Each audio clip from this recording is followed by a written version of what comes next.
Okay, so I guess we're live now. Hi everyone, welcome to the first class of Blockchain UNN's Web2 Bootcamp. Should I say Blockathon edition? Yeah, I like to call it Blockathon edition, but I don't know if I'm allowed to. But welcome. So yes, after the Blockchain UNN conference this year, we promised you guys a bootcamp, a dev bootcamp, Web2 and Web3 streams. And yeah, we're able to do that. If not, you won't be here. So thank you for coming. Thank you for registering. I hope you are padded up because we have a lot in store. So I'm going to be sharing my screen and I'll just do a brief run through. Yes, I'm recording it. I'm live streaming this call right now on YouTube, and after this live stream is over, it's going to be available. So if you want to go over the class again, all the classes will be recorded. So yes, if you have any questions about this bootcamp that you'd like me to answer, please can you start dropping them down now in the comments so that once I'm done going through this, going over the bootcamp details, I will just answer some of the questions that you feel like hasn't been answered yet, because we don't want to leave you guys in too much suspense. So yeah.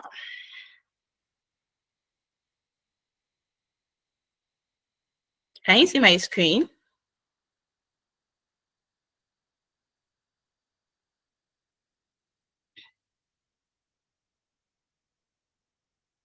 Okay. Okay, beautiful.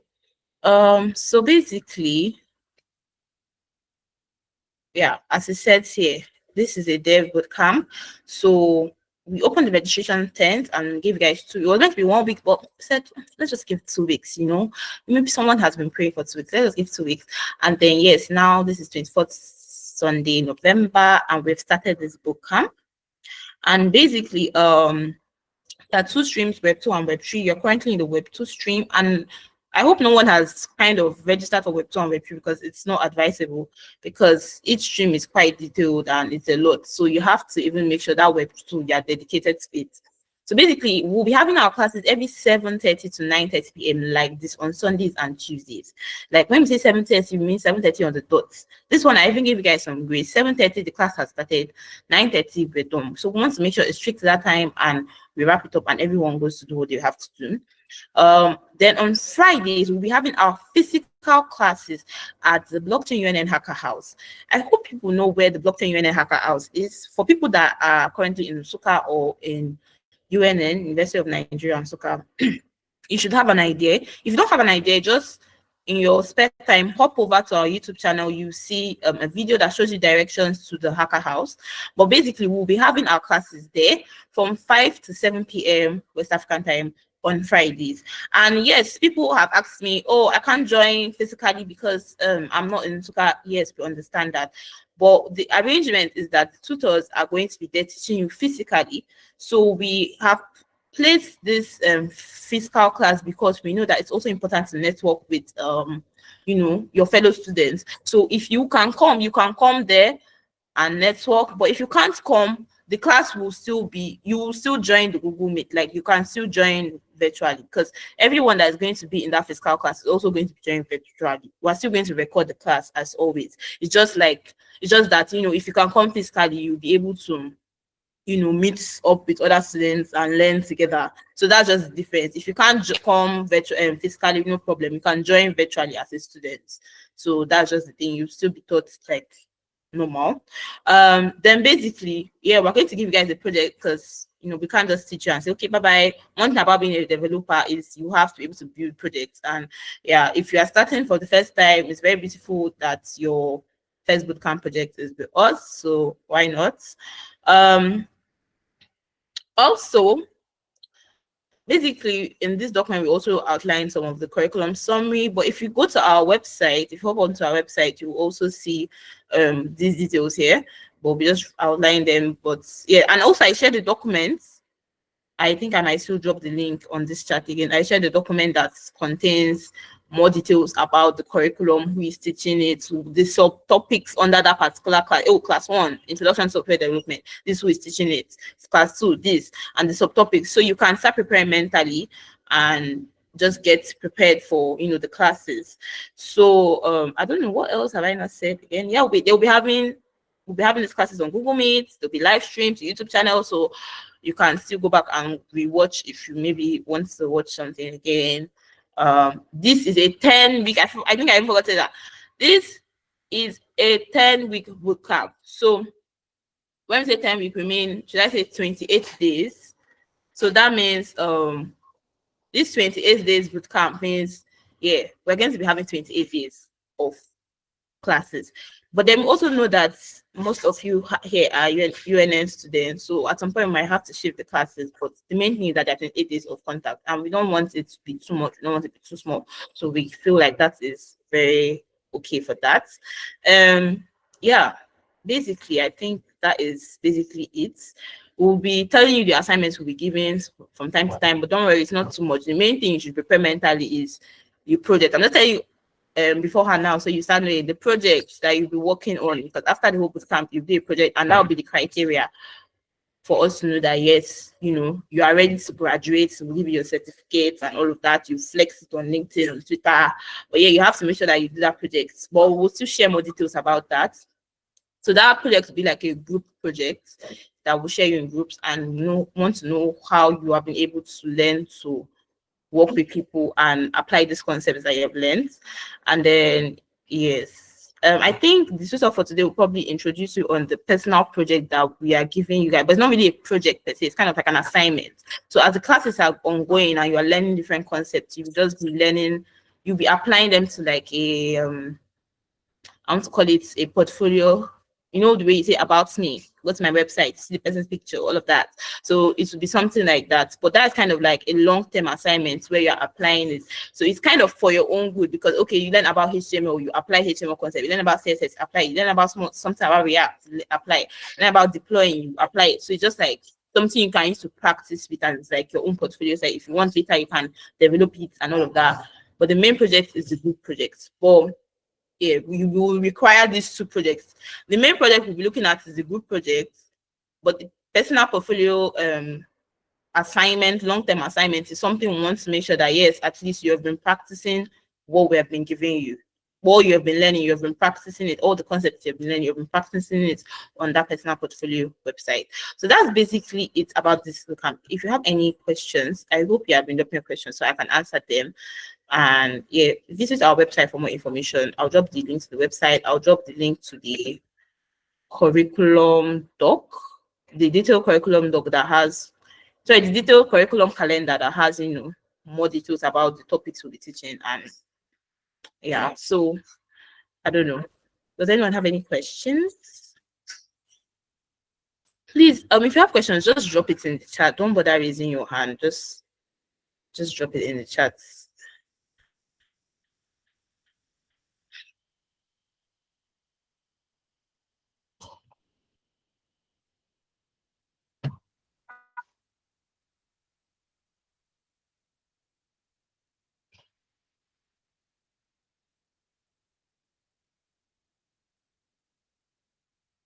Wait, were you guys not seeing my screen before?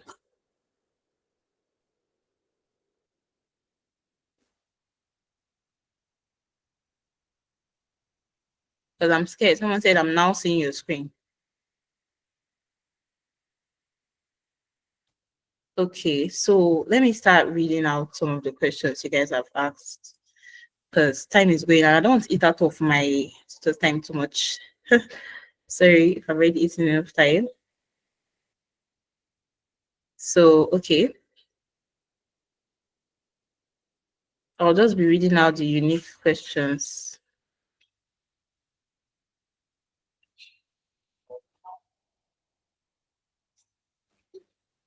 Okay, so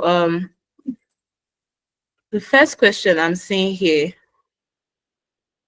and also I forgot to mention, make sure you attend the class, whether you're doing it physically or virtually. Make sure you attend the class, because attendance is also another thing. You can't come miss all the classes and then you learn and do project and say, oh, here's a certificate. You're joking. You have to make sure you attend at least most of the classes, because if not, you're doing yourself. You get so yeah. So Someone said, what app are we going to be using? We are using Google Meet for this call, for the classes. All of it's in Google Meet. Everything is here, don't worry. I know that's very accessible by people. Someone said, thanks for this opportunity. However, I'd like to ask if there's a full stack bootcamp because the outline I saw networks frameworks. So yeah, this is a Web2 bootcamp, right? So Web2 is basically, should I say, normal web development. Web3 is now when you start introducing blockchain technologies and all of that. So normally we just, I think the last edition of this bootcamp was just front end technologies, but we tried to add just a pinch, an intro of back end technologies. So it's kind of like giving you that extra. So in the Web2 world, anyways, Twitter is going to talk about it, but yeah, this is a Web2 bootcamp. So yeah. Also, another question: after the bootcamp, will Blockchain Union help out with internships for devs that just graduated for the book? Okay, we have a community of devs. We have a community for, because this person asked, will we help out with internships for devs that just graduated from the bootcamp or opportunity to get hired? We have a community where opportunities are constantly being posted. So the opportunities are there. We'll add you to our community of devs, a community where opportunities are always there, our alumni community where you meet people that you can be able to ask questions. And obviously we have any opportunities or internships, we'll certainly share it, but we can't say per se for certain that, oh, we're going to hand you this internship as by everybody here's an internship. No, but we have a community where opportunities are constantly being shared. Will this be recorded? Yes, it's constantly recorded. Is what am I saying? It's presently being recorded, and the classes will be recorded for you to watch. And in case you have missed the class for one unavoidable reason or the other, you can just easily watch it. Not that you missed the classes, because I told you attendance is compulsory. I wanted to know if they are going to be practical during the online class. Yeah, you can be practicing. Tutors will make it interactive, so you can be practicing while you are learning, and once the teacher something, he'll share the code and all of that. So it's going to be interactive, unless you just want to be looking at screen. But I advise you not to just be looking at what person is doing. Try and practice so you're able to, or you can practice after. Just make sure you're kind of practicing. Will those who can miss physically be able to do the group project online? Yes, the group project is online. It's online based. It's not like a physical thing. It's online, like we'll just group you. Oh, group one maybe has 5 or 6 people. You guys are plenty anyways, but we'll see how we can group you guys, and then you just work together. So it's not really, unless you feel like, oh, you're all around physically, you can meet physically, but it's mostly online. We are not expecting you to meet physically or anything. Oh, sorry, someone said I'm talking too fast. Oh, Jesus, they have really finally casted me. I'm so sorry. Please, if anything you didn't hear or anything you don't understand, you can still share it and drop it in the comment section so I can re-explain that part. Sorry about me talking fast. I guess it's just yeah, I guess it's just how it is.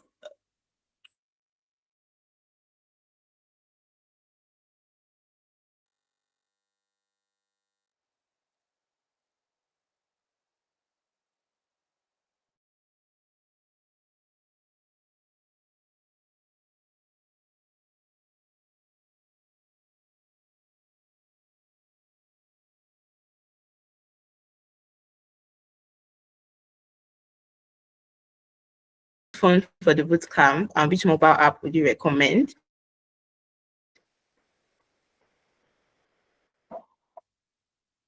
Can you guys hear me? Seems like my network pitched a bit. Okay. So you can start with your phone, right? But it's more advisable if you kind of, especially for the practicalizing, working on projects, the long-term assignment that you'll be applying the concepts you're learning, that portfolio site I talked about, that is your personal website.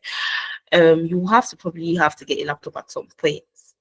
You get, I'm who am I to tell you whether you have to use your phone or not? I'm just like an advice. So you can start with your phone for joining meetings and all of that. But at some point you have to probably borrow a laptop to be able to work more on things. And yeah, for the app, I think there's one. If you check I'll post the link here. That is a link to the detailed curriculum calendar. As I said, I think there are some recommended resources there, and I think I saw one for an app you can use for coding in your phone. But yeah, and I don't know, maybe some mentors, you guys can still ask the tutors too, so they might be able to also say that. Oh God, I have lost track. But I hope I answered your question. You can start, but at some point you will need it. But anyways, you see for yourself. I think the first question was that what app would we be using to practice? Oh, okay. That will be discussed here. But basically, just to give you a hint, you will need a code editor. But I believe the tutor will still explain some of the applications you have to be able to flow very well. But you need a code editor. There are different code editors like VS Code, there's Sublime, there's Atom, but I think the most common one is VS Code. So you use VS Code and you are able to practice and run code. So it's a code editor, but let me leave that for But that's basically where you'll be writing your code and you'll be running it in your browser. So that's why we call it web development, because whatever you write, you see it in your browser. That's the display. So yeah. But then there's still other like online code editor simulators like Sandbox.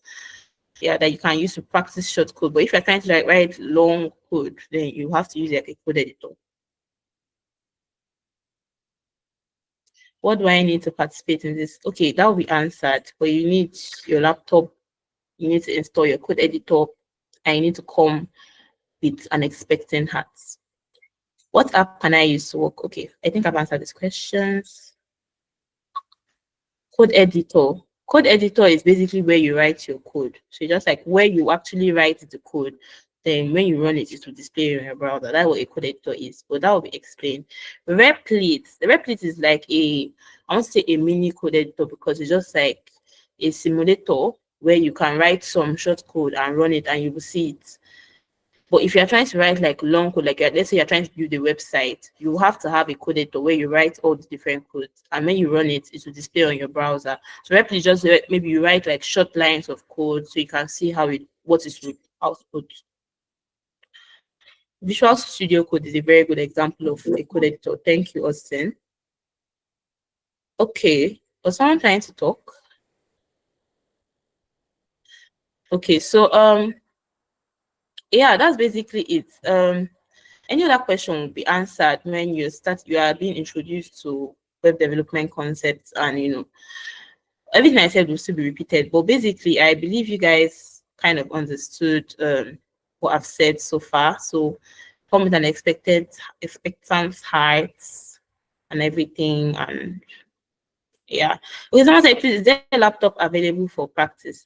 No, unfortunately, there isn't any laptop available for practice in the physical classes. So that's why I said at some point you'll probably have to use the laptop for you to be able to catch up. Maybe for the beginning classes you might, just be coming with your phone, but at some point you'd have to. So that's our handling which that extends. So yeah. So yeah.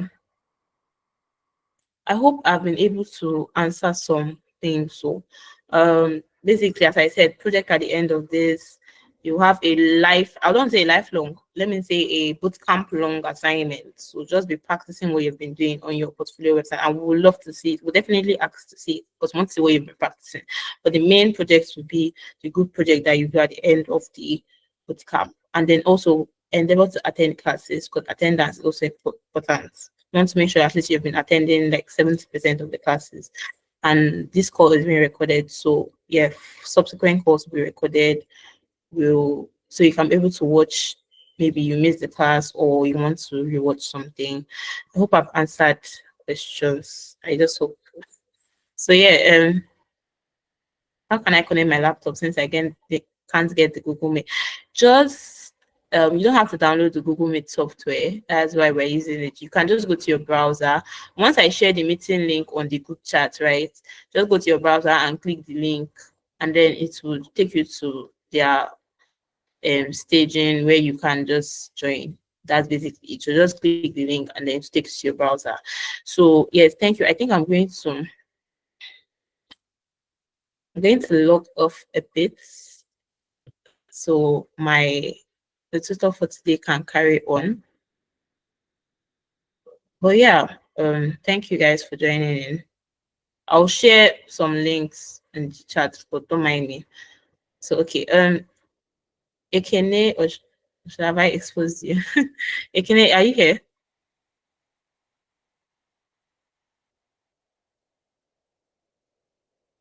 Okay. So let me I'll allow you to mute your mic now. Sorry, on your mic. I turned it off before because of students. So you can unmute your mic now and you can speak.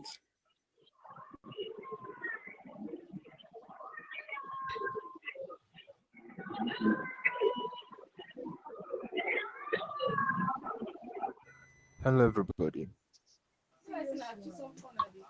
Hello. Hello, good evening. Good evening. Good evening, everyone. Please you mute your mic, mute your mic. Okay. You can continue. All right. I want to believe everyone can hear me clearly, please. If you can, just indicate with an emoji. That's all. All right. Thank you. Okay. So, today is I guess I should start with welcome to Blockchain Union Web2 Bootcamp, and you are in for a long ride. As how I guess I'll start this. And my name is Ekene Molo, like she stated, and I'll be taking you guys on introduction to software development and HTML. So first of all, I think I'd have to share my screen here. Let's go ahead. This.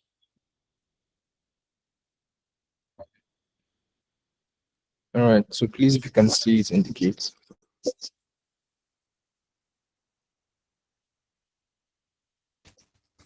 So first of all, welcome once again, and I think we should actually start. Suluchi. Yeah. All right. So, do you mind if do you mind unmuting them? I would want to ask some questions, please. Okay, they can unmute themselves. Just I don't want it to be rowdy. But they No can problem. unmute themselves, yeah. Then it's be one at a time. All right. First of all, we'll be talking about the introduction to web development and the evolution of the web development. We'll be talking about software development and web development, differentiating them. We'll also be differentiating websites and web apps. We'll talk about the types of websites. We'll talk about how websites are created, how the web works, types of web development, and finally, I would walk you through the installation of the code editor for us to begin properly. So let's start with the introduction to web development. First of all, how many people here has experience on web development? If you have experience, like, just indicate with an emoji, please.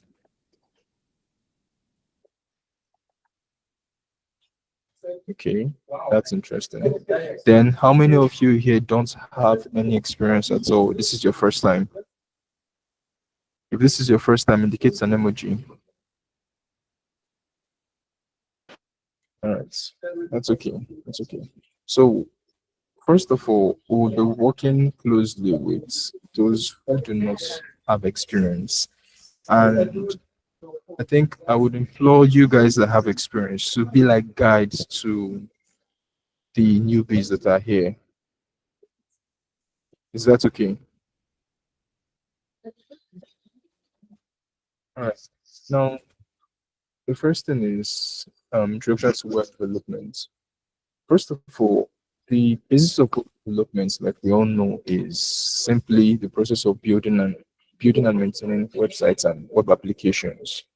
And with web development, everything we are doing now is possible. To be very honest, it is because of web development that I am able to talk to you over the phone right now. It is because of the web that I am also able to send messages to you and you're seeing it in real time. And this has actually been something that has evolved with time. Has evolved with time. For instance, before the invention of Facebook, because what kicked off Web 2.0, as we know it now, the Web 2 we're talking about, was the invention of Facebook in 2010. Yeah. Before then, we had static HTML pages. They were basically just HTML pages. Nothing was being done there. Everything was just static. You read your text, and that is it. Then, by the year 2000, we had the introduction of CSS and JavaScript. And this was actually when the pages now, it then decided that, oh, the pages now could be livelier than they were. At least they were responsive. You could say interactive too, but they were majorly responsive because you could actually click on the button and it would show that, yes, a button was clicked. Then 2010 was when the main thing started. That was the beginning of dynamic websites. And by dynamic websites, I mean the website's being responsive and being able to interact with you, like you've been able to interact with the website fluently. Take, for instance, I don't know if anyone here has seen. Okay, if for the newbies that are here, the first things that you're actually told to do is to print. I think this is a header. You start with H1 to H6, if I'm not mistaken, and you print different levels of. This is a level 1 heading. This is a level 2 heading, and so on and so forth. Now, that exactly there is a static HTML page. This was literally what the Web 1.0 used to be like in the past. It's literally what the Web 1.0 used to be like in the past. Then, as at the time, for those who have actually advanced at all, as at when we start sending messages to each other, when we start interacting the website in such a way that you could, like for instance, buy things on the website. That was the beginning of 2.0. That's actually when the websites became dynamic. You understand? Now,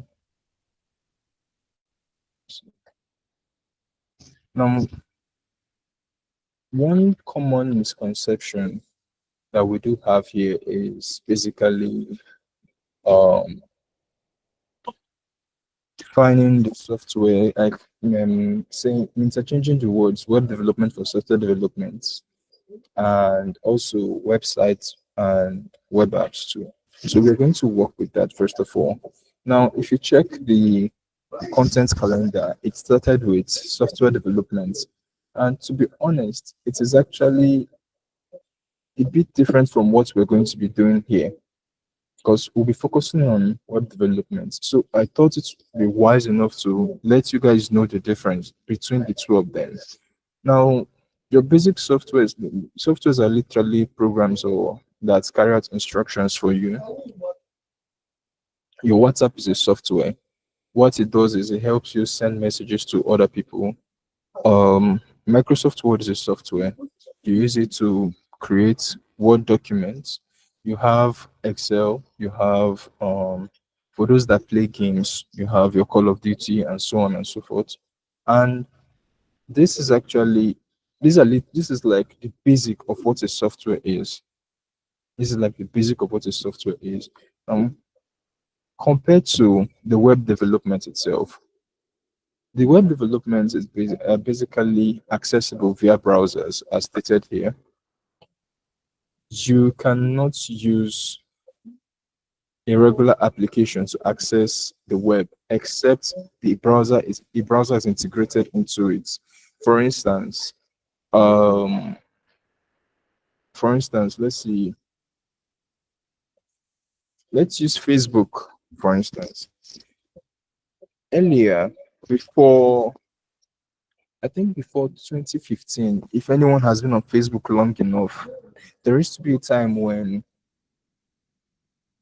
you would click a link on Facebook and it will not open anything. It's literally going to, like, it's not possible for you to interact directly on Facebook. Like clicking a link on Facebook, it will make it that you won't be able to interact directly on Facebook.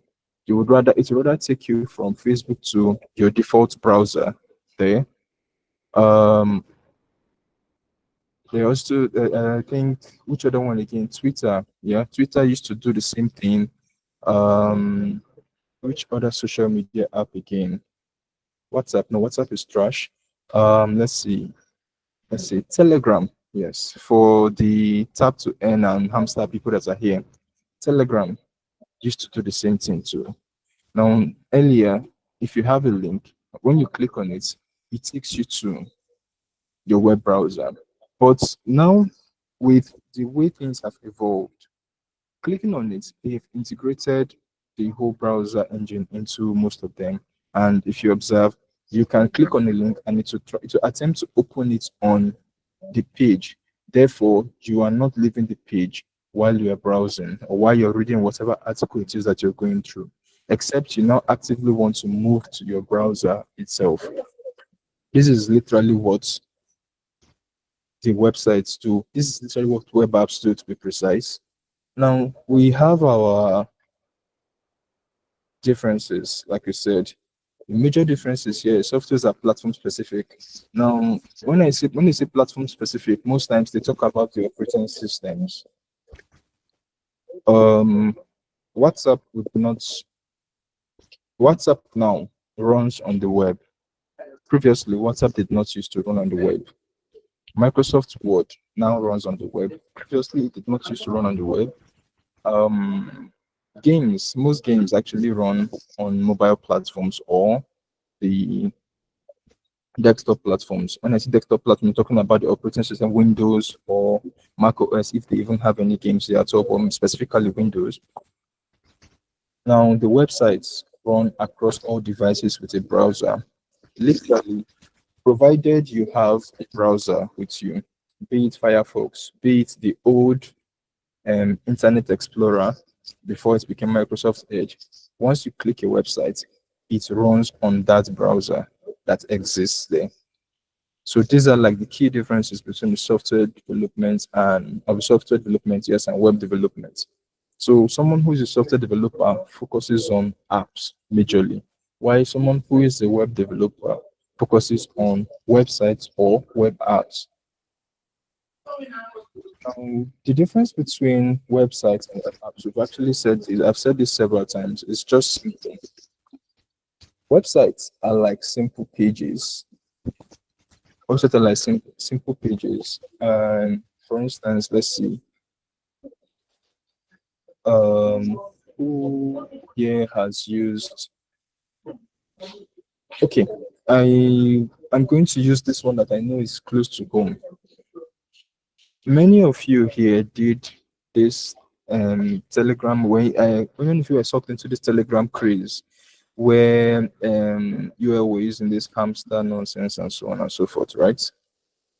If I'm wrong, please tell me. Okay, good. So most of you fell for it. Very good. Now, if you check most of these websites, think out. I can just show you a difference quickly here.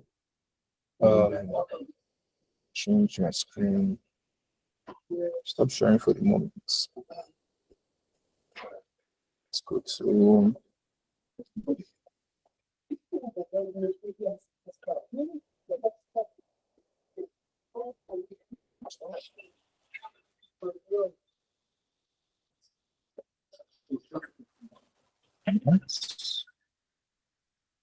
so this works. All right, let's see. x.com.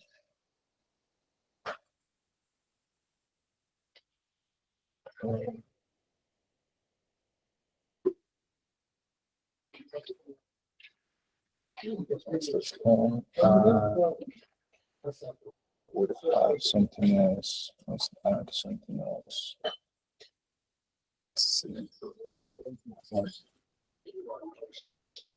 Okay, that's done. Perfect.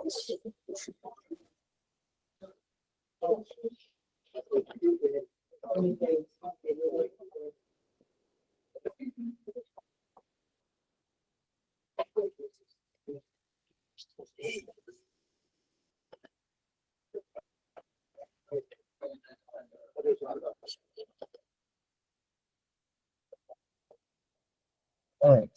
Now, if you can see my screen, there are multiple tabs open. If you can see my screen, there are multiple tabs open here, and I'm going to log into my Twitter account here. Now, these are the two tabs that we'll be focusing on. This one and this one, literally. These two are the two tabs we'll be focusing on. Now, this is a website and this is a web app. Can anyone tell me the difference here? If you can tell me the difference, kindly just unmute your mic and say something.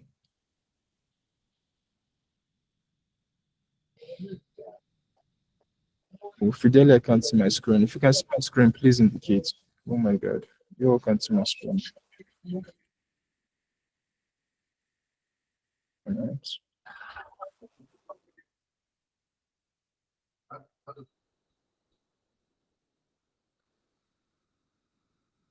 I fixed it.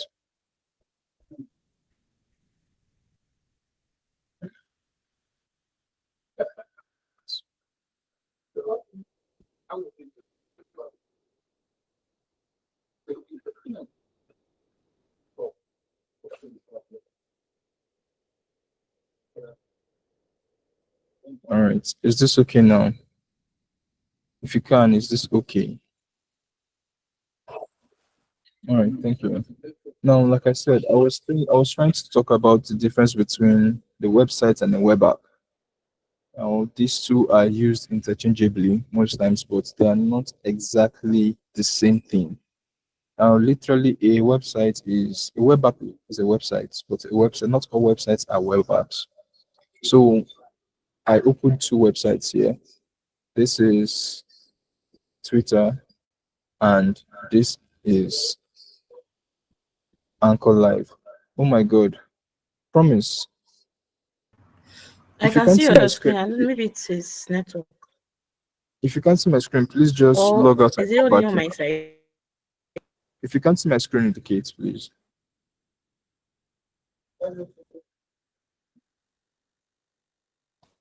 So people can see my screen then.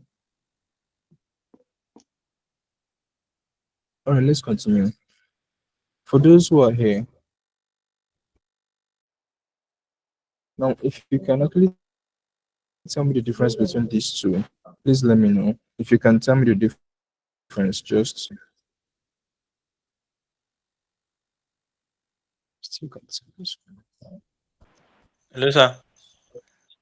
Yeah, I can hear you. Like what you said the website focuses on the content.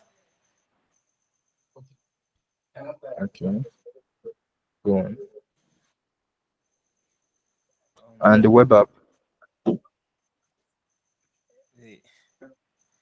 I don't actually get that one. But I know you said website focuses on the content and okay. All right. Now, I'm sorry if you can't see my screen. I really don't know what to do right now. I think if you can't see my screen, I'm really sorry about that. I think it's going to be a network issue on your end, if I'm not mistaken. Maybe you might just have to rewatch the video after class. so we don't actually keep orders written. So sorry about that. All right. So now the major difference between the web app and the website is one thing.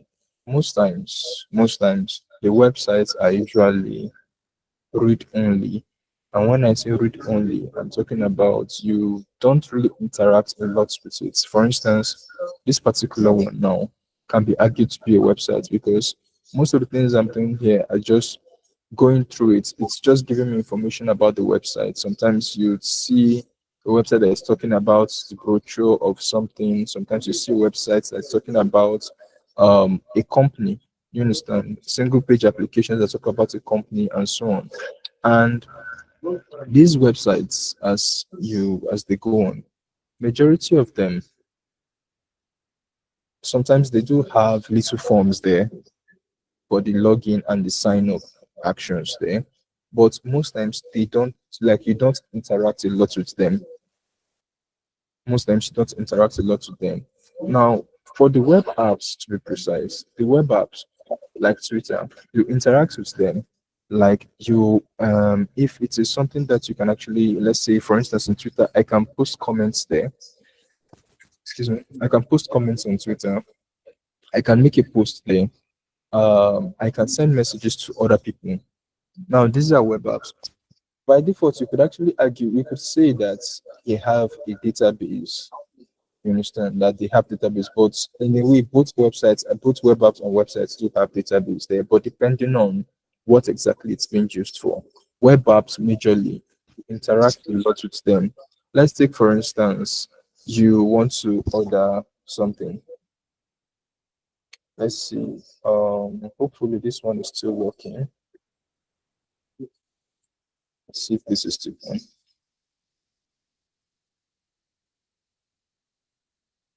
Travel.ng.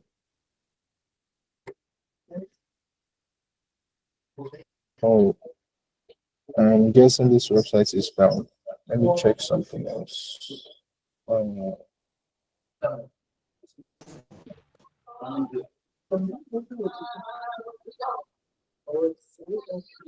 right, perfect. Now, I don't have an account here, but this is what the website is. Observe how the website looks, right? And if I happen to make an order, I decide that I want to make an order here. What happens here is simply me being able to interact in this particular place. I'm making this order. I'm actually trying to maybe, let's see. I select what I want to select here, and God knows that I'm actually selecting so many things. All these actions I'm making here are literally me interacting with the web page.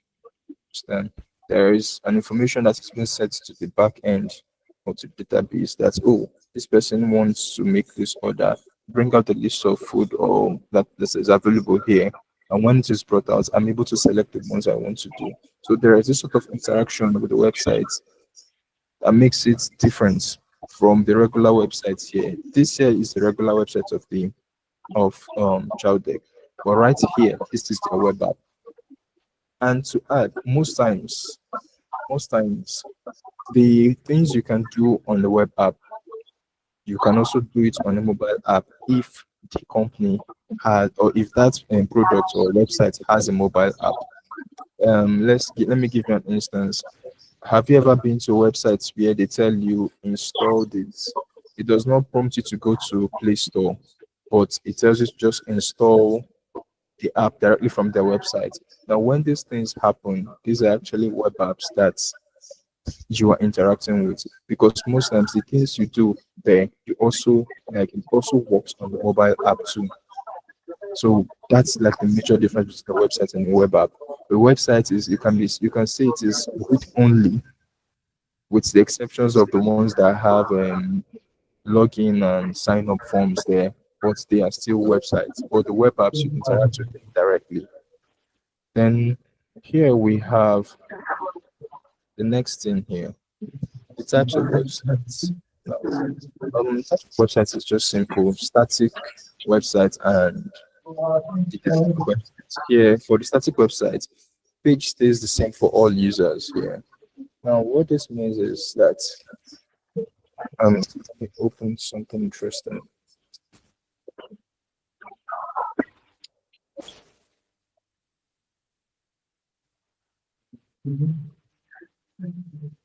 Now, this right here is what a static website looks like. Now, this is something that you would have access to as we go on, but this right here is what a static website looks like. On clicking this, when I was explaining to you in the beginning that when I was explaining to you guys that the web pages in the beginning, the early 90s, 1990s, were static, this is what they almost look like at that time. So what we have here is what a static website looks like. Now, the next one we have is a dynamic website. Now, the dynamic website, it changes based on user input or user interactions with it. For instance, this is a website, but this is a dynamic website. If I click on vendors, it takes me to vendors. If I click on checker, it takes me there. If I click on login, it takes me to login. This is a dynamic website. This is a dynamic website. So dynamic websites, actually, you interact with them a lot. This right here is a dynamic website. I'm scrolling and you can actually see movements there. So this actually indicates that it's a dynamic website. Now, when you talk about this, you have your e-commerce store. Now, your e-commerce store, for instance, I believe most of you here have actually used maybe Jumia once or twice. Even if you did something and maybe it didn't work out fine, but most of you have used Jumia once or twice. Hi, Lucky, can you please mute your mic?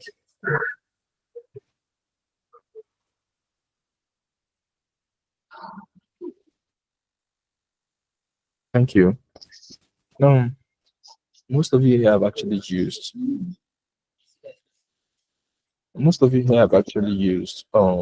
dynamic websites before. In dynamic websites, like I said, it actually interacts with people. Basically, it interacts a lot. Like you click on something and something changes. It's not what was there that remains the same. So I think as you actually move on, when you get to JavaScript, you begin to see how to make your website dynamic. Because as we progress, we actually start with building static pages, and as time goes on, we begin to build dynamic web pages. So a dynamic website. So when we progress, you begin to see more and more ways to actually make your website interactive, and you get to understand what I'm talking about, the difference between the static websites and the dynamic websites. Now, we talk about how the websites are created. First of all, the major languages used for websites are HTML, CSS, and JavaScript. But before you do that, they say you have to plan and design.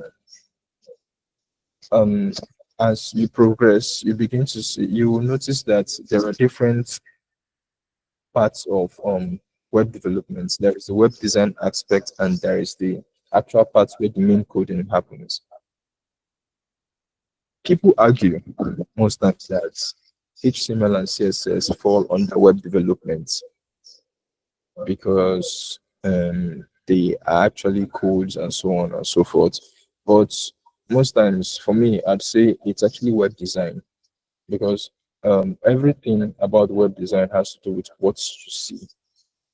But in the beginning, but when the websites are created, you do not only look at the design, you also consider the database, if any exists. You also consider the functionalities too. All right. So now, the first thing you do is you sketch ideas and wireframes. Sometimes what this means is simple. How do you want this website to look like? How do you want this to look like? If for those people who have for the people who have experience, sometimes I believe most of us here we use videos to learn. If you observe, the people who tutor on YouTube, they tell you, oh, we have this website and let us make something like this. Now, that is already a plan on what they want it to look like. You understand? Now, while you're working, because you're going to build your own portfolios yourself, exactly one of your projects, you would build your portfolios yourself, and you would also you would work in groups for some other projects as we go on. But each one of you here should have a portfolio by the time you are done with this bootcamp. Now, while you actually during the time, I mean during the period in which you're building your portfolio, you would have to design what your portfolio looks like. You have to envision what you want your portfolio to look like. Oh, do I want it to look like this? Do I want to have just my image there and I'll have text around it? How do you want it to look like? You decide what you want it to look like. And deciding that is literally you find yourself beginning to sketch these things. You sometimes you begin to get paper and you just throw out things that you want to draw out. Take for instance, what you see here, everything you see here was actually designed first of all before they started coding it. So the first thing you do first is to design it or to sketch out what you want to do. Basically, have a mental image, a map of what you want to do first before you proceed into coding. The reason why you do this is simple. If you make the mistake of not sketching this, you would get lost. Basically, you could be walking and at some point you're like, oh, I don't want this to look like this again, and you change it, to affect something else, or you change it and that doesn't look fine, you go back again and you just keep going back and forth. So when you actually sketch it, you and your mind, you come to a conclusion of, okay, this is something that should work. And from there, you work with that plan. It's more like you trying to bring out a blueprint of some sort before you start working on the main code itself. Now, next we have writing of codes. Now, writing of codes is simple. This is literally what we are going to be doing here. We'll focus on writing on codes here. So we would be using HTML, CSS, and JavaScript for the front end aspect. And by the time we progress, we begin to use maybe React for frameworks and some other things as we progress. We check for errors and optimize performance. This is simply a case of, okay, hi, I made this website look like this, and it's not looking the way I want it to look like. Maybe the eye is too big, or the picture is distorted, or something. This you actually find out where things are going wrong there. You get me? Now, optimizing for performance is something you begin to learn as you walk through this, because this is literally you loading a website and trying to make sure that the website loads smoothly. I don't know, there are times when this is aside network issues. Most of you would have experienced this. There are times when you would load the website and it takes a long time for it to load completely. That's because it wasn't optimized properly for performance. A typical example was the UNM website before they revamped it. Before they rebuilt the UNM website, for those of you who are aware, I think the last 2 years, the website was very, very slow when you click on it, so you wanted to respond to you. The portal, the website, everything, it was actually extremely slow. This is because of poor optimization. So the performance of the website was very, very terrible. That's an example. Now, hosting online is the final thing. You upload to your hosting service. This is going to be taught to you guys here because your portfolios will be live by the time you are done with the bootcamp. Each one of you have a portfolio and it will be live by the time you're done with the bootcamp. So let's move on to the next. Now, how does the web work?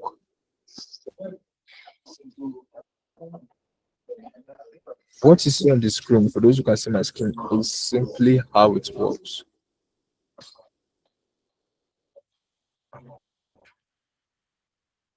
You have a browser and you have a server. Now, I would actually take my time to break this down for you properly. what happens first of all when you click your when you want to go to website? I think you put in the URL as by default. The request is sent to the server, and then the server shows you the web page.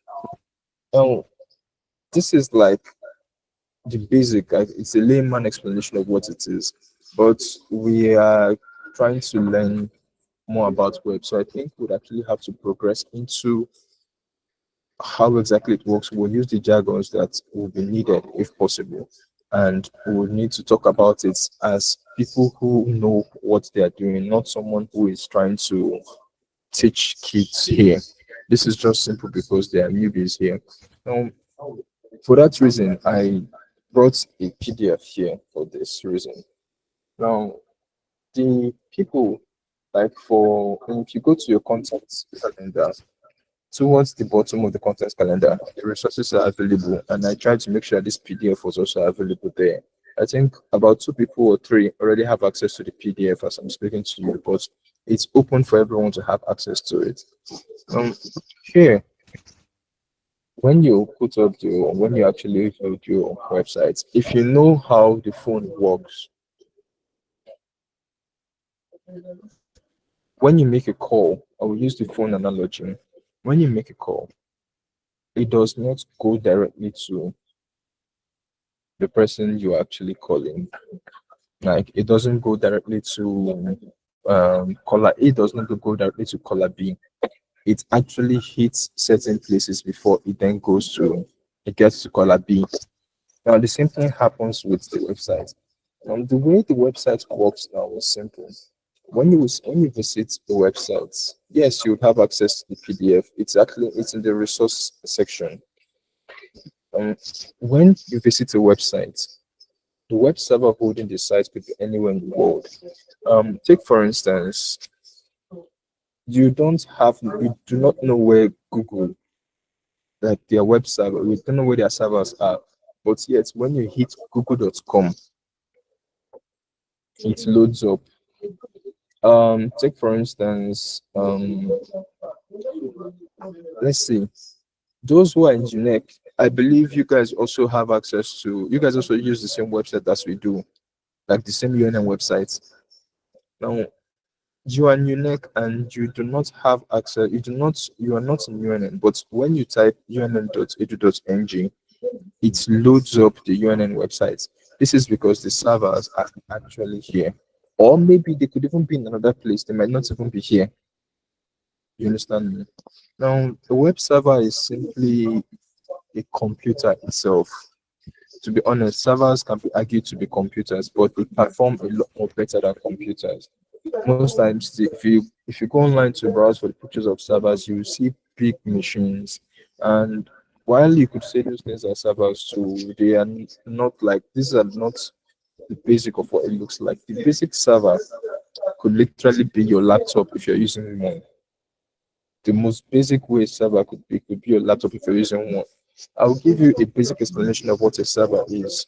Now, there are times when you want to send messages you want someone to get a file, and you have, let's see,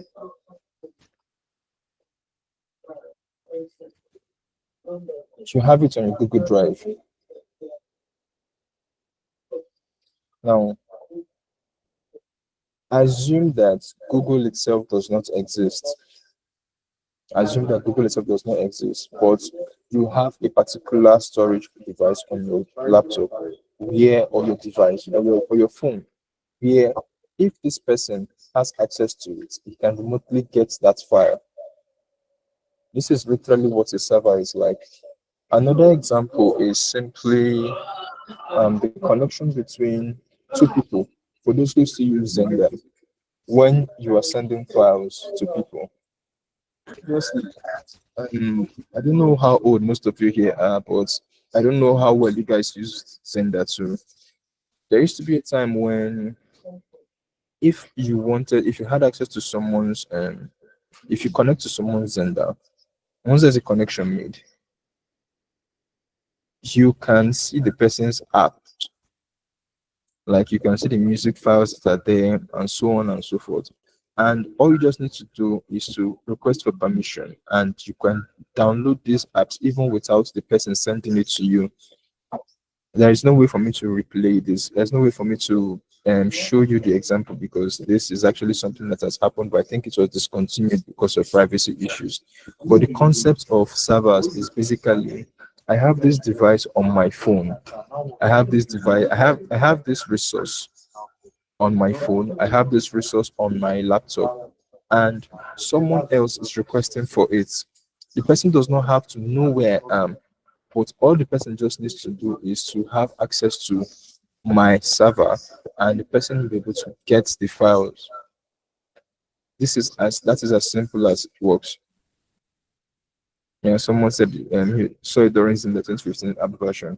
Now that's exactly as simple as it gets. So literally, a server is literally something that hosts files. Now there are different types of servers. The file server, the web server. The web server is the one that is the most popular, because that's literally what most people use to host their websites. When you want to access the web server, your browser first connects to a domain name server, a domain name system. Now, what the domain name system is like a phone book. Now, whenever you want to call someone on your phone, you first of all have to check for the person's name, then you find the person's number before you make the call. This is how it works. Now, this same concept applies to browsing the website or surfing the web, surfing the internet. When you create the website, it's first of all, what's going on? It first of all goes to the domain name system, and it finds the IP address. Now, on your mobile phone, what you get is the phone number itself, +234 080, and so on and so forth. That is what you get attached to the person's name. But on the domain name system, you have an IP address attached to it. And it's now, the interesting aspect of this is that the IP address, if imputed, the interesting aspect of this is that IP address, if imputed, I'm sorry, excuse me.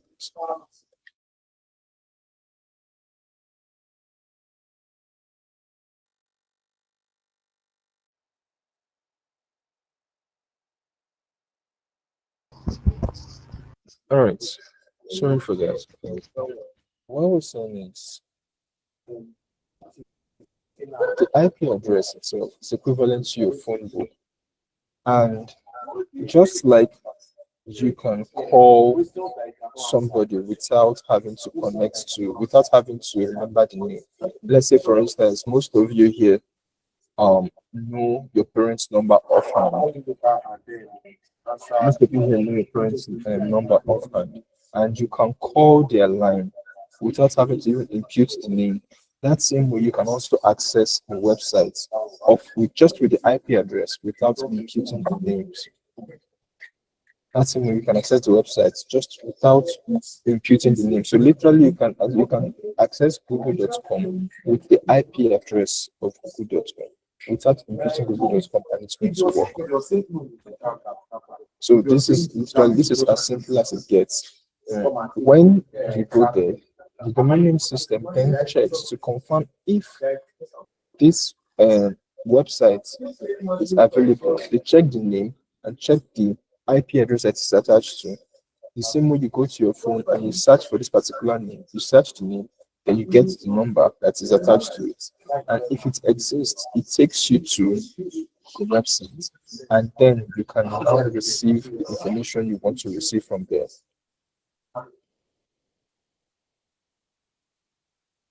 So moving on, we have types of web developments. We have the front-end developments. This focuses on the visual and interactive aspect of the websites, basically the HTML, CSS, and JavaScript. We have the back-end developments, handles the server side, the server logic and database interaction. The languages include Python, PHP, and Node.js. and the full stack. The full stack comprises of both the front end and the back end skills. Now, the front end development is what we are focusing on, and as time goes on, we'll move to the back end because you will do a bit of database. So, front end development will be what we focus on. The front end development itself is literally what you see. Back to this place. Now, the fact that this whole thing you see here, everything I can interact with is literally the front end development. Yes. This is the front end of the website. And if you observe, it changes. Previously, there was I think Hausa and then English, and now we have Pidgin. Now, this is actually as a result of JavaScript. Now, you're seeing bikes moving, you're seeing animations here. This is a result of JavaScript that exists here. Now, the best way to explain this, the best way to explain the logic of the front end is this. The human body, HTML is like the skeleton of the human body. The CSS that exists is your skin, basically, the muscles and everything that's come with it. But CSS is like your skin, and then JavaScript is the, I would say, the things that will make you function. The neurons you have, your spinal cord, your brain, everything that really makes you function. The fact that you can move your hand and move your neck, it's as a result of JavaScript. Now, this same thing applies to this particular thing. So, previously, I told you all that static websites and the previous HTML websites were not dynamic. They were literally just one. They were just static. There was no JavaScript. There was no CSS at that time. Now, this is an example of it here. Right here, let me move this. Right here, if I hover around this, you'd observe that these things are coming down. Now, what happens if I click on this button? It takes me to a different page. This is literally what JavaScript does for you. You can also do the same thing with HTML too, with links, and when we get there, we'll discuss that. But JavaScript actually enables you to,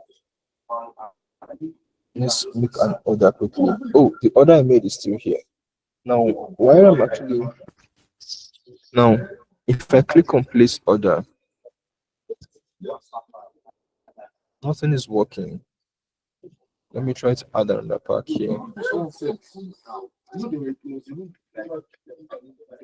Alright, let me clear order. Good. Let's start this all over again. Now this checkout is empty. Now I'm going to just click on anything here. I want 3 or 7 of this, and I've added it. I want frozen chicken. I added this, and I decided that I should check my cart. Now, previously, this whole thing was empty.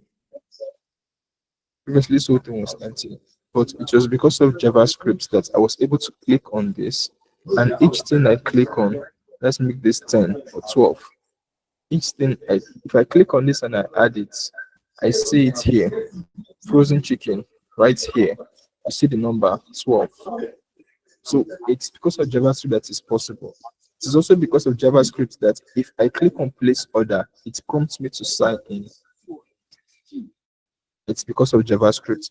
If I click on save for later, it clicks on save, it saves it for later. Now, let's do something again, something else. Let's see. Let's go to vendors. Good. This is for the vendors. Now let's start with download and Google Play. Now, if I click on this, take me to a different page, and you say the URL is not found on this server. Now, this is because this is not, it does not accept. This is pointing directly to the mobile app.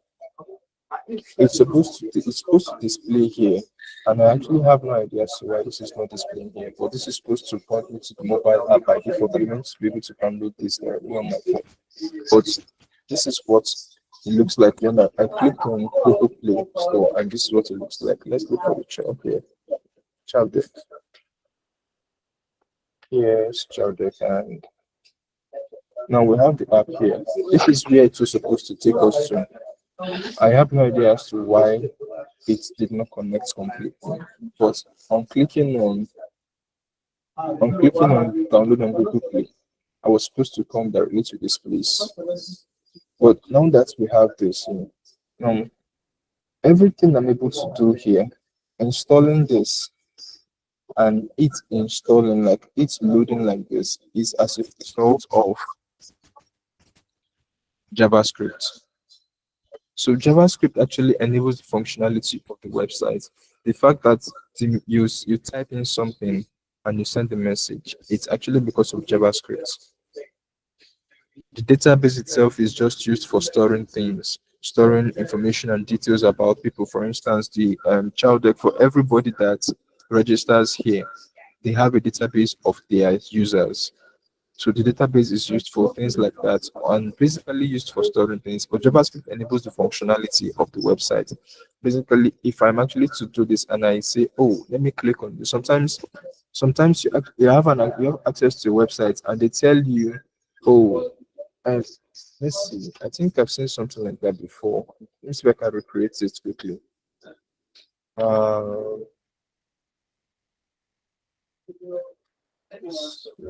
What is my location? Find something interesting.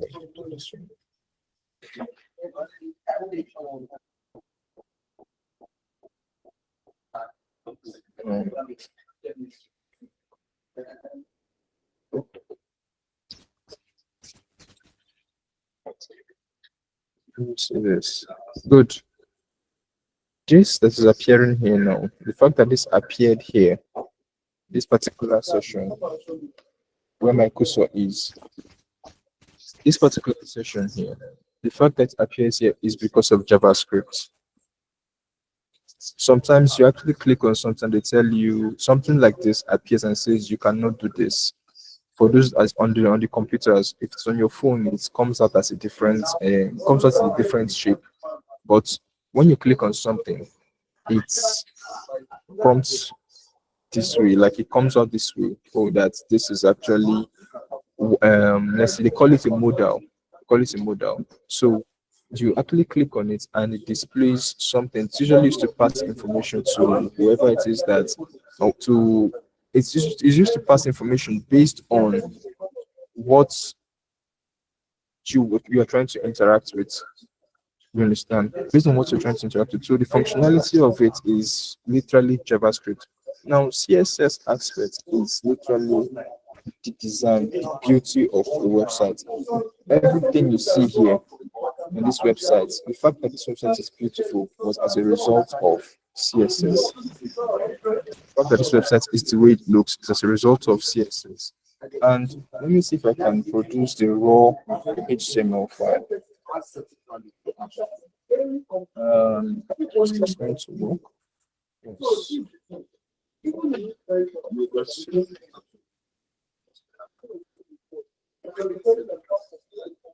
Yes. Yes.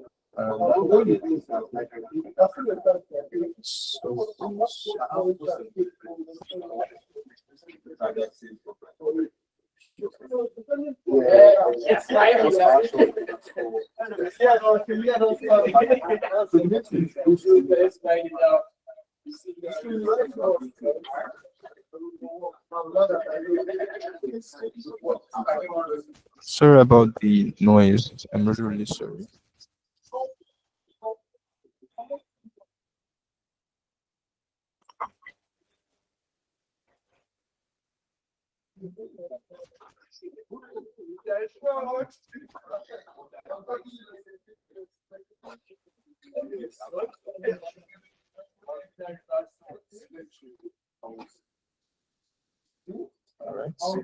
So let's look this up quickly.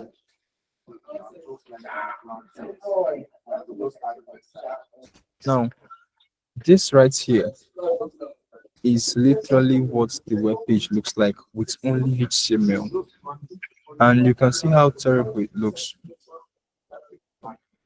It's actually this is very ugly. This is very ugly. Now I would show this side by side. Yeah, where is the main one? This is Jabek.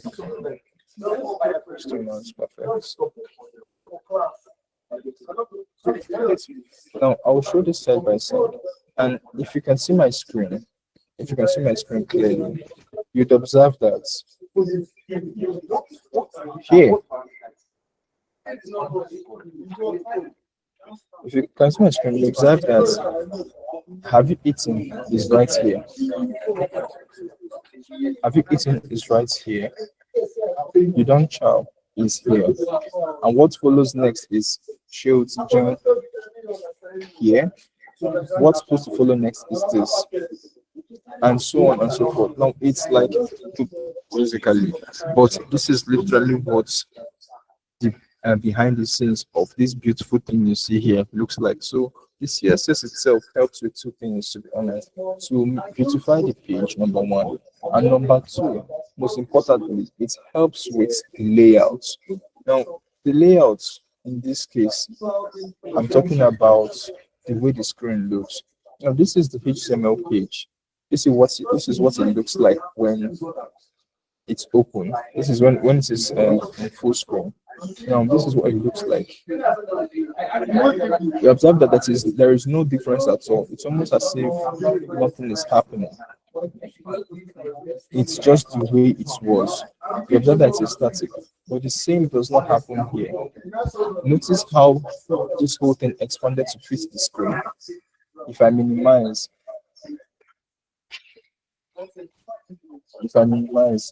it becomes smaller. It tries to fit whatever screen that it exists in.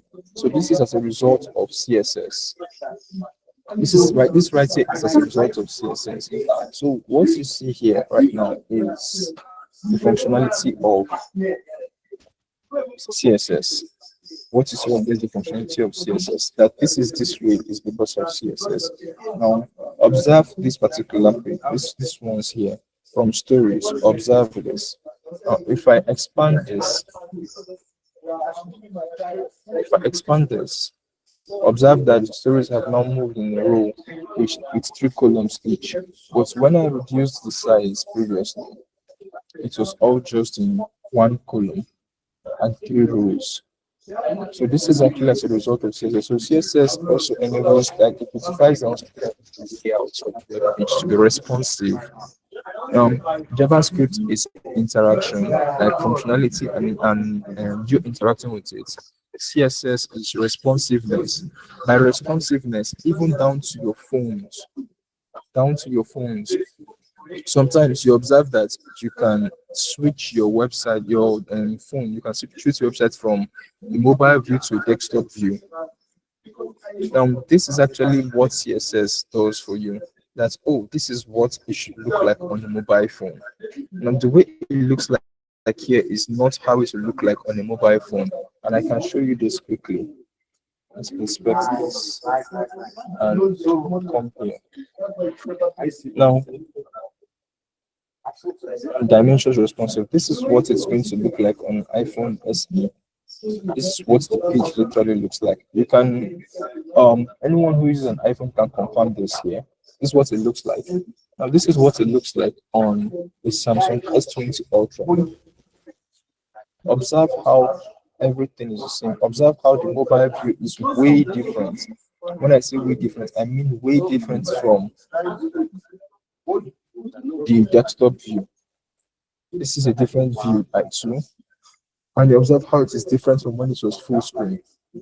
So this right here is how you are able to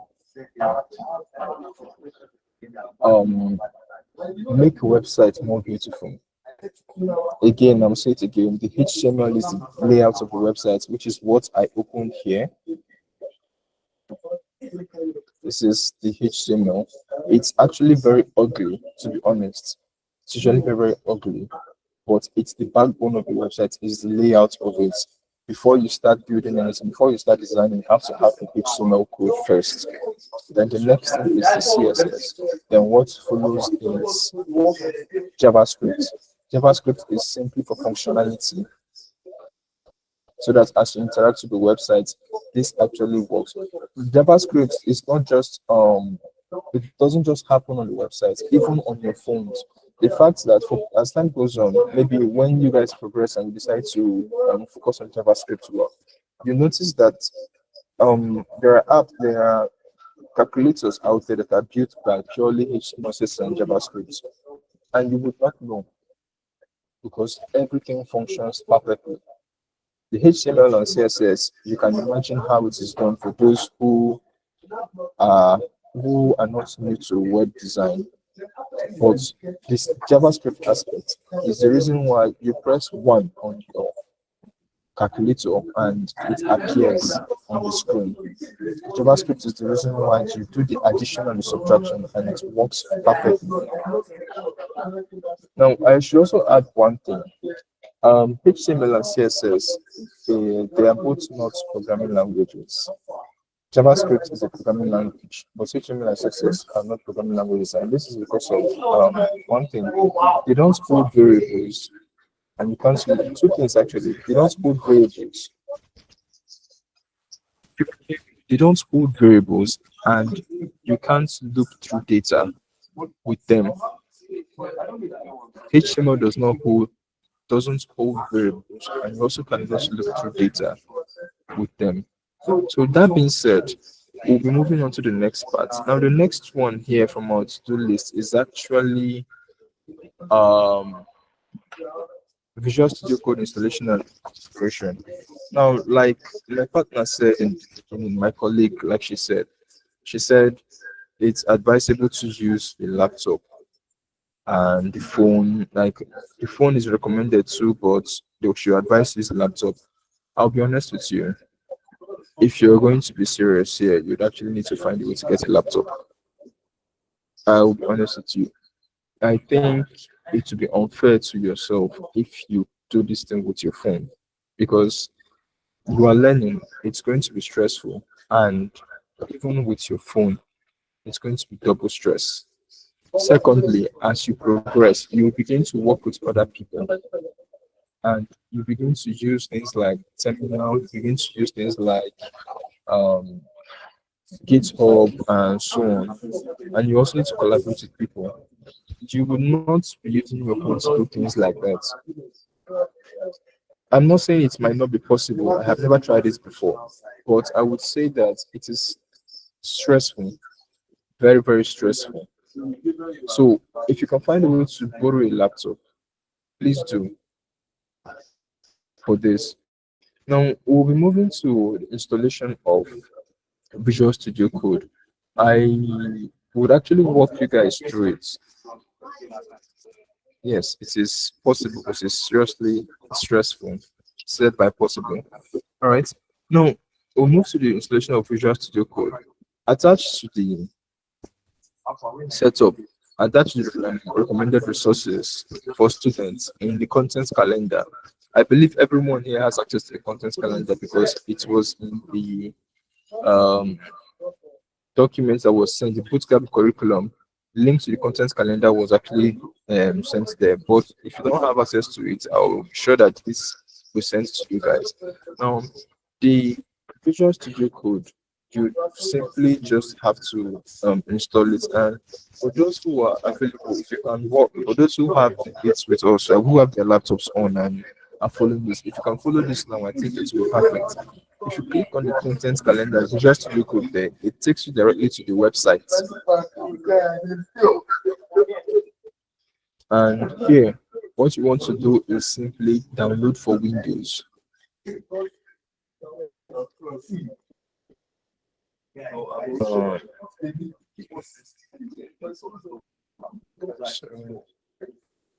Right, and I would start the download.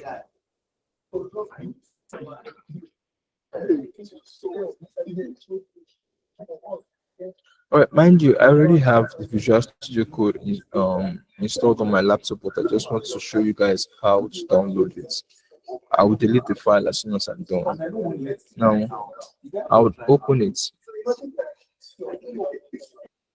Let's see, instance running. Let me quickly close my.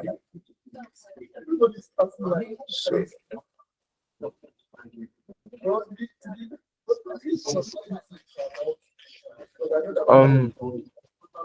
you will see it in the recording, I believe. So let me look for the file. I have it downloaded already, so it should be in my downloads. Perfect. This is the setup. Now all you need to do is to accept the agreement. Next, you create a desktop icon. This is by choice, but every other thing here is required. And as time goes on, you would know why. This is literally, this right here is there are extra functionalities for you to easily access Visual Studio Code. Now I will explain this one by one. Add open with code to action. Add open with code action to Windows File Explorer. And here I will give you an instance. We have blockchain union camp here, and by default, if I click on, let's say I click on this index.html, if you can see my screen, if I click on index.html right here, it takes me to my browser by default. But if I right click on this,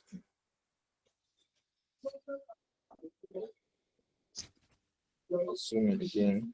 All right, I think this should do.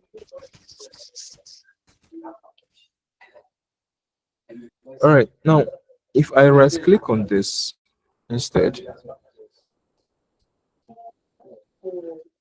you would see open with code. Now open with code literally takes me to Visual Studio Code here. Like I said, I have it already installed, but this is what happens if I right click on it. So let me close this and we will continue our installation. Now here, now add open with code action to the Windows Explorer directory context menu. This is literally the same thing as the first.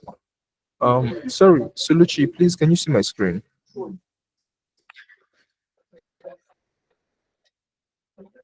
Hi, Soluchi. Hello. We can see the screen. You can see my screen. All right, thank you. I just needed to be sure because most of them are, a few people are complaining. So we can't see your Probably the screen. network. It's the network. All right, possibly network. Sorry. Okay, now you have register code as an editor for supported files. Now VS Code is a code editor. There are other code editors that exist like Sublime Text. I think there used to be one called Notepad++. I think it's still in existence though, but the major ones that are known for web developments is VS Code and Sublime Text. And here we'll be using VS Code. So here, this is registering it as a code editor for supported file types. Literally, what this means is the files that can be opened by VS Code. It is being like it will be opened by VS Code literally. So what it means is if let's use this file. I don't think this file will be opened by VS Code, but let's try it out. If I open this file, so perfect. So right here, so this file is not displayed in text editor because it is either binary or it uses an unsupported text encoding. So basically, this is not supported by VS Code, but this one is supported by VS Code if I choose to open it by VS Code. If I right click on this and open with code, now you can see that it's supported, but the previous one here was not supported. Now if I go ahead to open this, This is what I see. Bunch of gibberish. This is what I see here if I go ahead to open this. So literally that option there is just for the ease, that's all. Now add to bat, this should always be left on. Every single thing here should be left on. Creating a desktop icon is optional. Now we go to the next one. It's just to confirm it, and I'm confirming it. And now it's going to install. Now for mine, I think mine is already out. It's no longer up to date, so it's just going to extract the previous thing and try to update my VS Code for me. But for you, this is also the same thing you would see here. This is something you will literally see something similar. It will attempt to install Visual Studio Code in your laptop and finish, and we've launched Visual Studio Code. All right, so we're back to where we were before. Let me close this and let me close this. Now, right here, I'm going to give you guys a feel of the environment. First of all, what you see here at the top, it's similar to what you'd call, I don't know, I think in Windows you call it a ribbon. In Windows and Microsoft Word, sorry, we call it a ribbon. Now what you see here are different options on how to operate it. Now this is the terminal, this is for help, for documentation and so on. And right here is if you need to either sometimes you actually use it to run the code. Okay, no, sorry, run is here. Use it to run the code. Then go here. I use it most times if I need to go to a particular file. Either I'm looking for a file, I'm looking for a symbol, or a statement. I use it to go there. Now view depends on just for the appearance. These are things you can toy with on your own. Now please be careful when you're toying with things so you don't break it, because if you break it, you might have to reinstall it again. Now edit is simple. From what you can see here, this is a self-explanatory. While you look at it, you can understand what you see there. You have files, you want to create a new text file, you want to create a new file, a new window. All right, so let's see.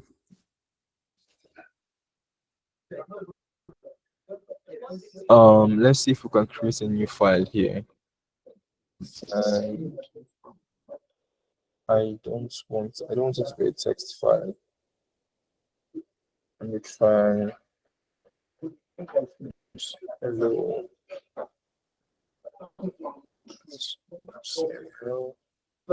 And ask me for where I should open it. And I'm already in this. Can you zoom in? Please help me zoom in a bit, please. I'm sorry for interrupting you, please. Is this clear enough for you? Because this particular Yes. you can't watch this. Is this clear enough? Is this okay? Yes, it's okay. Thank you. All right.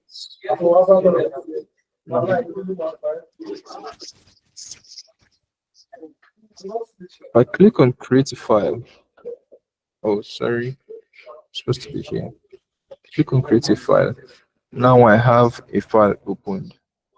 So I just need to type HTML and voila, we have something here. So let me zoom in again for those that might not be able to see it.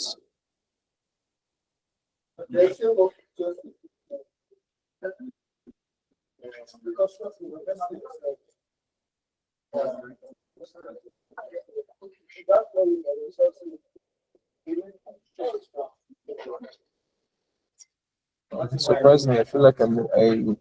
All right.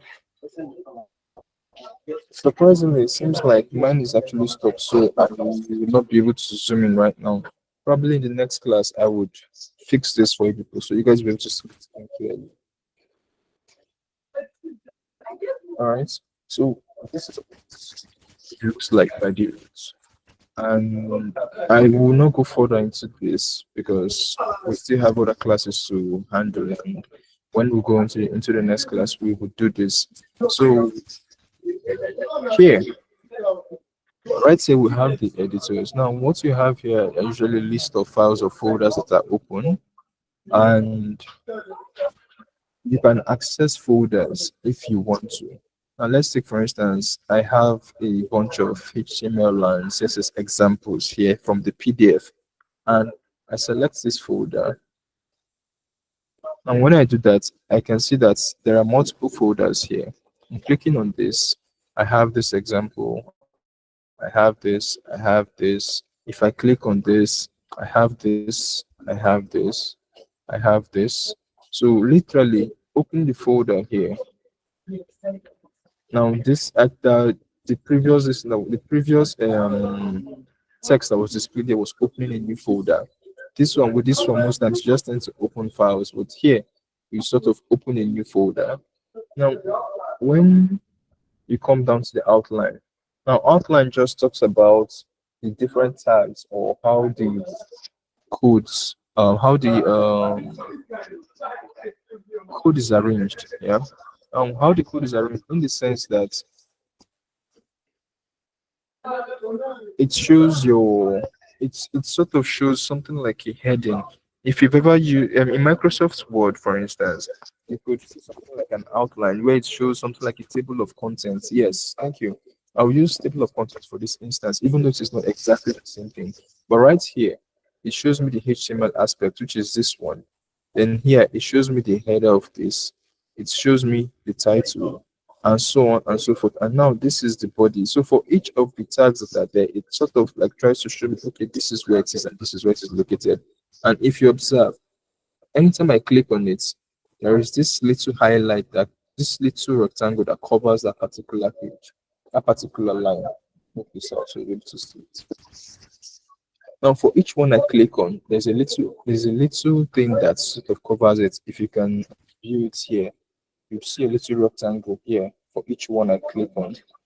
I click on this, it comes there. I click on this, you still see it, but if I click down on body, it comes down here, and so on and so forth. So this is what the outline does.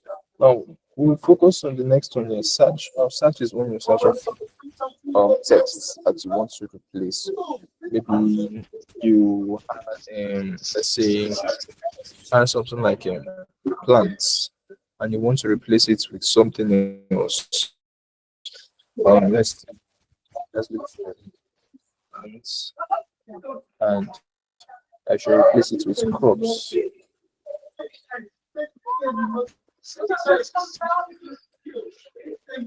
Should replace it with crops. And here,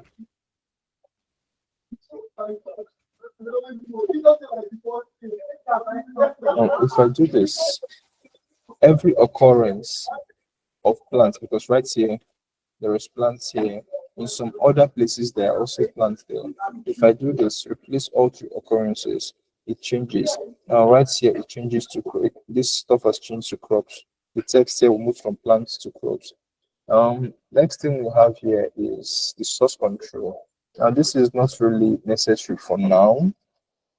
This is not necessary for now, but I think when you move to GitHub and so on, you would be able to, you would need it. So for now, this is not necessary, but it's just like a sort of version history sort of thing here. You're able to keep snapshots of your code at a particular point in time. Here we have the run and debug. This is literally to run your code. Now, on clicking on this, I decided to open it with Edge. And I can also still choose to open this. I can choose to open it, stop it, and open it with, oh, I think it chose Edge as my default, which is not what I wanted to do. But the point I'm trying to make is this: you can choose your default browser, and Edge is my default browser actually. So you can choose your default browser and you run your code, and it's going to display there. So this is what it looks like. Now the next thing here is the extension. Now this is very important. This right here is very, very, very important because the extensions are actually and there are files that actually enable your code to run perfectly. HTML and CSS, and not you won't really have much of an issue with them because the extensions you will need will just be to maybe help you color them properly, and Visual Studio Code has already done that by default. But when you begin to move into JavaScript, you will need extensions there because your code might not be understood if you don't have that extension installed. Sometimes you might want to, if you've ever used object-oriented languages, sometimes you notice that you can actually see that it is slightly similar to the SDK, but in the extent with the Visual Studio Code itself, the extensions itself enable your code to run smoothly. That's just the basis of everything. In the next class, I will show you the recommended extensions that you should install, and I will also send it to you as a text too, so that you'll be able to install them in the next class. What we have here is actually a remote connection. This is not important. This is not important too. From here now, these ones here are no longer important. They're just extra tools that you can use to tweak your things.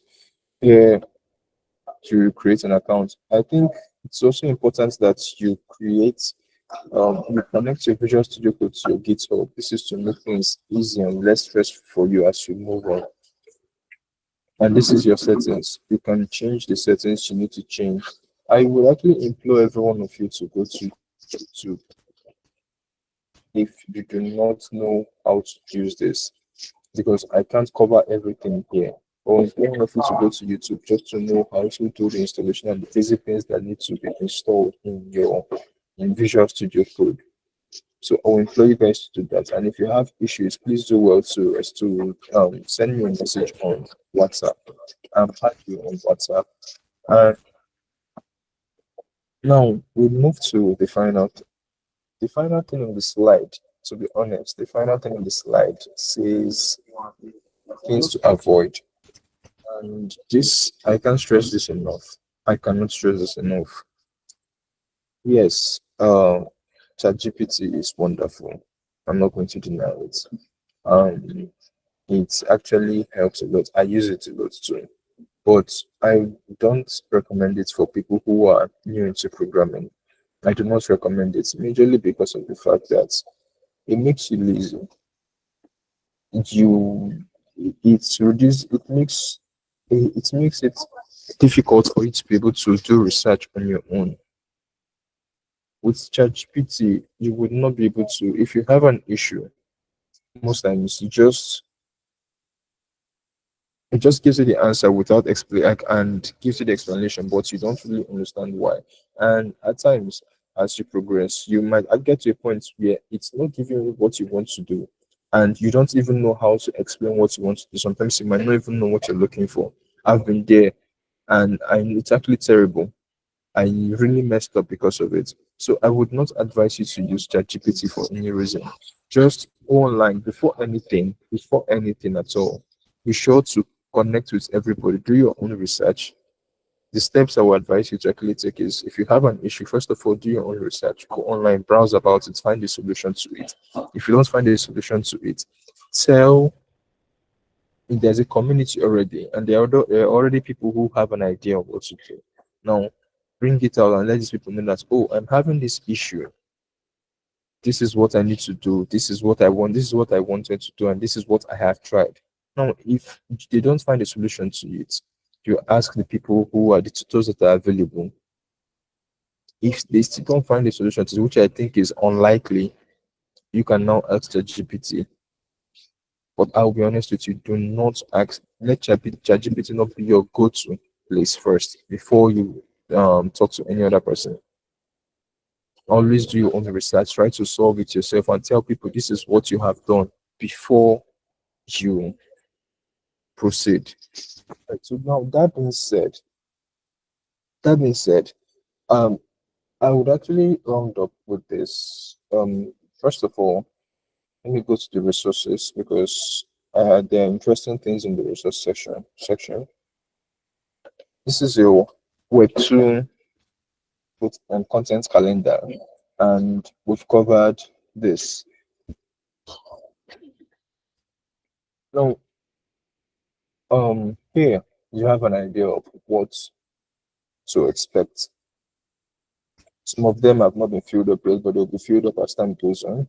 But here you have an idea of what to expect, at least for this HTML aspect. You have an idea of what to expect. And there are resources available for you. YouTube is available. There are PDFs there. So I would recommend most times this question comes up.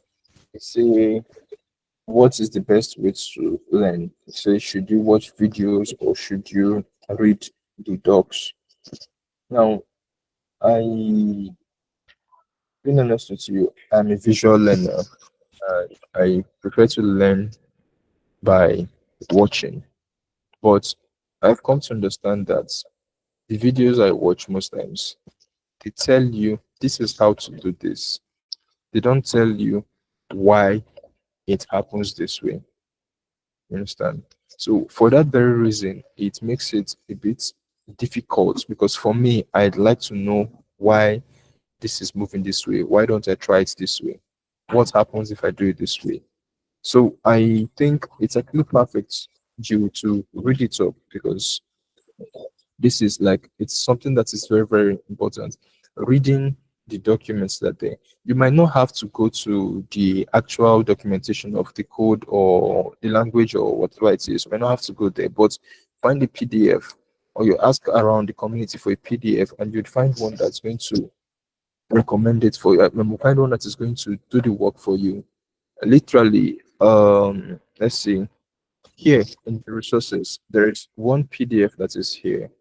It's called Designing and Building Websites, HTML and CSS by John Dockett. I would recommend this for any beginner. It talks about the basic. This is before HTML5. But first of all, you should know why you do certain things that you do, and it is very, very self-explanatory. It is very, very self-explanatory. I think you should actually do this. I'm not saying you should not watch videos. I'm not saying you should not watch videos, but I believe that it is important that you know why you do certain things, so that if issues will happen, you will know where to fix it from. You will know where it's coming from. For now, I don't see much issues happening in HTML. I think the time when you guys will begin to have trouble, if you will ever have trouble at all, in CSS. But I don't see any issue happening in HTML. But it's still important that you form a habit of reading the documents. Go online. If you have an issue, go online, read it, read the solution as to really understand why this is happening this way.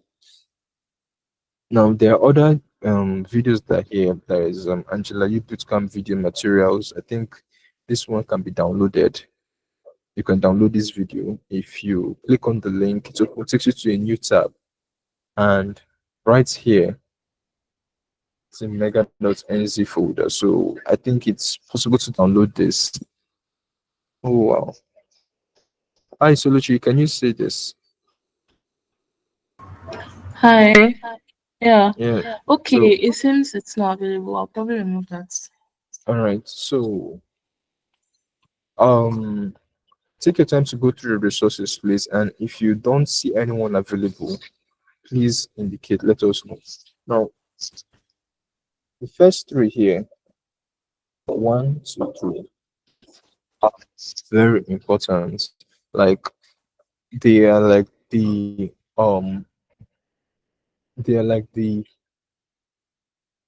basis of everything you need to know. That if you need to understand any concepts, if you find it there. W3 schools, for instance, can be a bit overwhelming.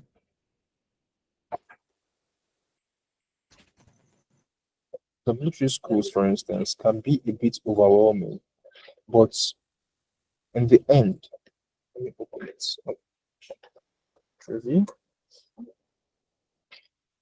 And it explains everything simply. It doesn't necessarily tell you why, but it just shows you how to do it. And I think that's pretty good enough for this. You can actually use W3 schools to toy around and know, okay, this is what you want to do. This is how to do what you want to do.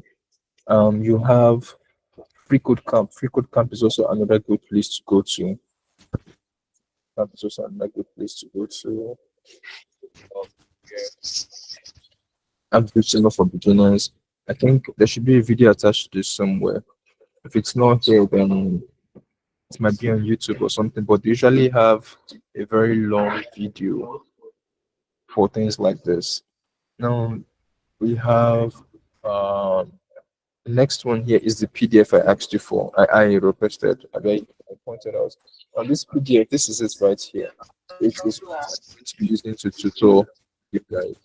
I'm not necessarily a fan of slides. I will try my best to bring out slides, but I would also take my time to take you guys through this. And I'll advise you all to read this very well because it's going to make things very easy for me, and because there is no time, to be honest, but it's going to make this very easy and also simple. And I don't know who is this. Someone said, Omo, it's okay if you don't want to read it. Do you understand me? It's very much okay, but I believe that it's self-explanatory enough, so it's something that you would be able to see, read, and understand, and be like, oh, this is the reason why this looks this way, or this is the reason why something looks that way. So I just feel like this, like I said, it's what I think. Reading is a lot more better than watching the videos. That's how I see it. You can also watch the videos at some point, but reading is also a lot more. It's also important because there are hidden details there that you might not see in videos. All right. Then I would also recommend. I think there's somebody here there's someone that is not here. Brad Travis. I would recommend you also go to. Let me quickly add it here.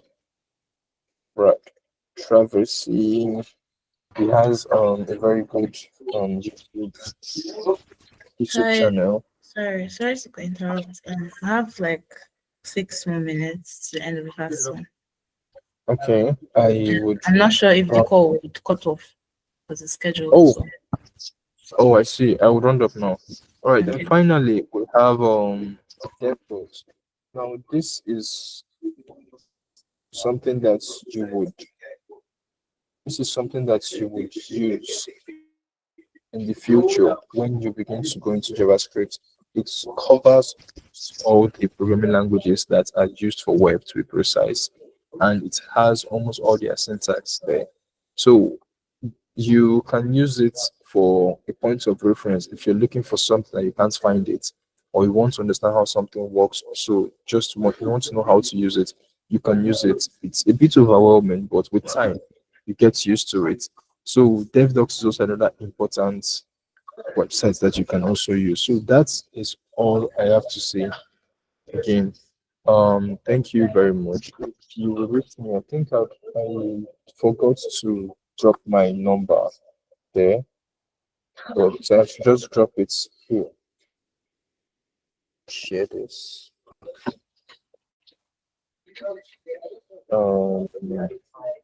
I don't know. Hi, Suluchi. I don't know if it's possible. Maybe I would actually drop a message in the WhatsApp, but I believe everyone here is in the WhatsApp group chat.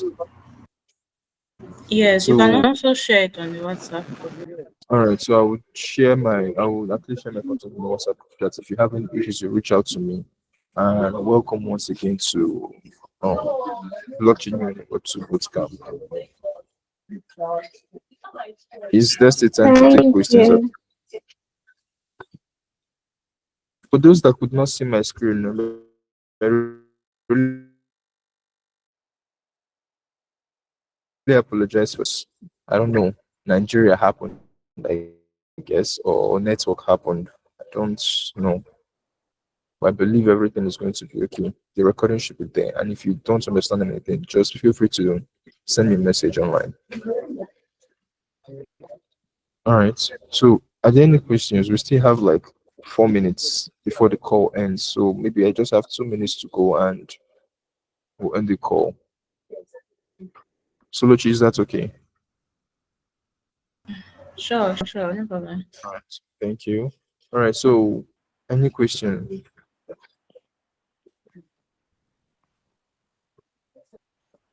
No question. All right. That being said, Sorry, goodbye. I have a question.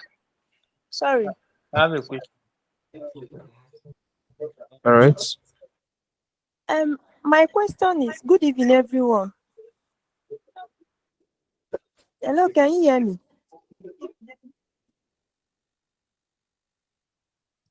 Hello, can you hear me? Yes. Speak, we can hear you.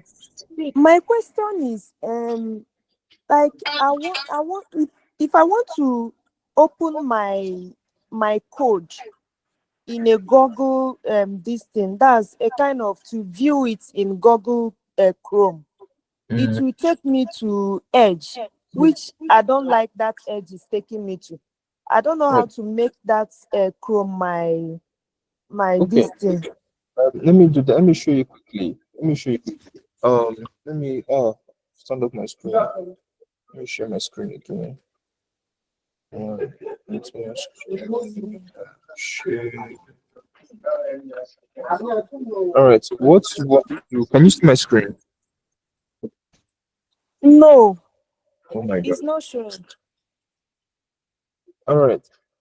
Maybe we'll have to do this later, but I will just do it just in case you see it, or if you decide to watch the video. For other people, what you want to do is this: you right click on it, you go to open it, and you choose another app. Now, when you choose another app, it usually prompts you to use the default app. Like, what do you want to use as a default? As you can see, if you can see my screen, my default app is Microsoft Edge. If I change it to Firefox, and I click on always, it is going to become my default app. If I change it to Chrome and I click on always, it's my default app. Depending on your Windows operating system, the version, you might actually see something different. But the main thing is to find two things: the app you want it to display on and default. Be sure that you set it to the default app. Okay. All right. All right. Thank you, sir. Welcome. Another person. Yeah, good evening, all. I have a question. I have This is 1 minute. This is 1 minute. So hurry up, please.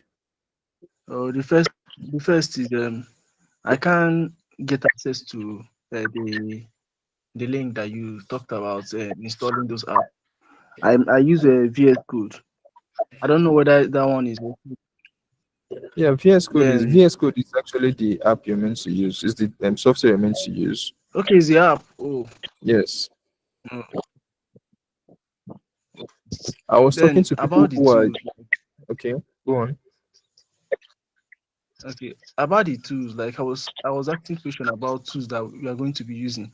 Can you just make a something like a short slide for us, like so that we can use and know like the tools that we are going to. So I'm going to prepare for the next class. The tools, to be honest, the tools is just one simple thing in your VS Code. That's just all. I know. I know. Like I have a question. Like I have a very slight misunderstanding of everything that is happening. Okay, Like, go on. I want to know. Like for now, I'm a beginner, but I have a little knowledge of Python. Okay. So I want to know what are the basic things that what are the things I'm going to be learning from, like those resume, those books I can learn from. The resources you mean? Yeah, the resources, something like that. If do you have access to the content calendar? No.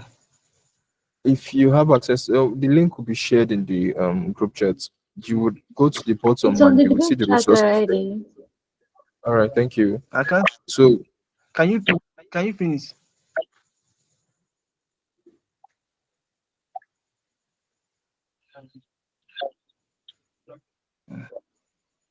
Anyways, all right. that's all for me. All right. So thank you very much, everybody. It was actually nice to do this. Thank you once again, and do have a nice day or nice night, I guess. Good night. Yeah, thank you. Ekene. Thank you so much. Thank you guys for joining in. I'll be ending the streaming now. So bye. Bye.